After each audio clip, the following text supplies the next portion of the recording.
So another question that I tend to get is, how does this apply to age group swimmers or younger swimmers? Are these ideas still relevant? Do they matter? Do they need to be modified? My answer is always that the principles are always the same.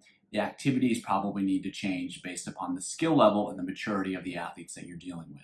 Regardless of who you're working with and what they're capable of, the principles are always going to remain the same, and how you're working to accomplish your objectives is going to be pretty similar.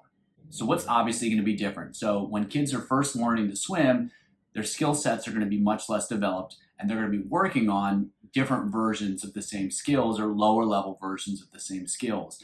As such, they're going to benefit more from activities that are appropriate for their level and are going to help them learn the skills that they're trying to improve. So expecting them to do pretty advanced sets is probably a little bit naive. So the first thing that needs to be done is identify which skills are going to be most important for those athletes to learn. And an easy way to do that is to look where you want them to end up in terms of what they should be able to do when they're senior swimmers, and then work backwards from that. So if you want them to accomplish a certain task at age 18, what do they need to do at 16? What do they need to do at 15? What do they need to do at 13? What do they need to do at 10? What do they need to do at 8? And then where do they start at age 6? And so then you have a progression from which skills they need to learn at the beginning, and then which skills they need to learn at the end. Then it's simply a matter of working to identify the best activities to help them learn those skills. So a couple thoughts about which activities might be most appropriate.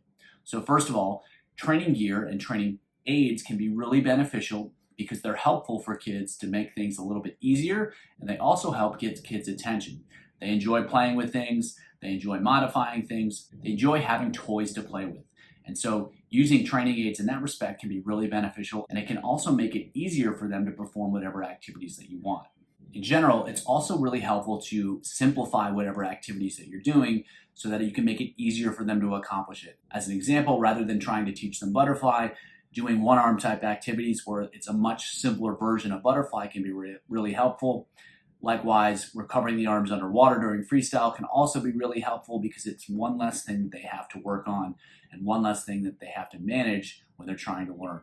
Another thing that's really important with younger children is really helping them get comfortable in the water and investing a lot of time and energy on that skill and that ability rather than working specifically on strokes.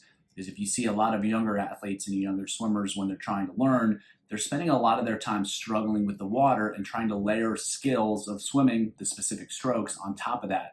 And that's kind of going to be a recipe for disaster because they don't have the underlying fundamentals in place. So in that respect, activities are going to be pretty different because you're helping them learn how to get comfortable in the water more so than learning specific skills of swimming.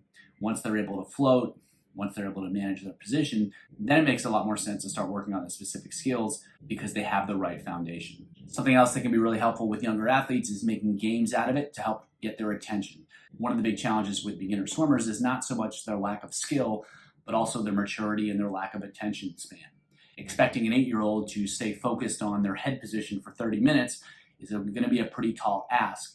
So instead of doing that, finding games and activities that help encourage them to learn the right skills, that can be really helpful.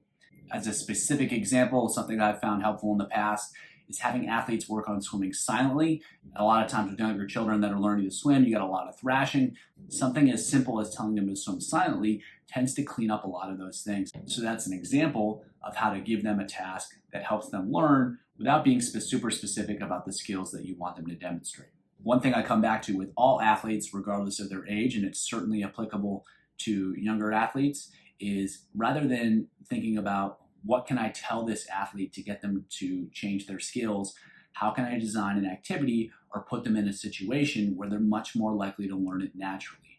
And so whenever you're working with younger children, that's a wonderful idea and a wonderful concept to work with so that you can move away from just instructing them what to do and then start focusing on providing them learning opportunities to help them get in the right situation so that they can pick up the skills they need to be successful later on in their career. For a recap, nothing really changes from a principal perspective when working with different age groups and different ability levels. The first step is to identify what they need to learn, and then the second step is to design activities that help them learn those skills. And when doing so, really try to focus on how you can put them in the right situations where learning is almost inevitable as opposed to having to instruct them. Hope that helps, and if you have further questions, please let me know.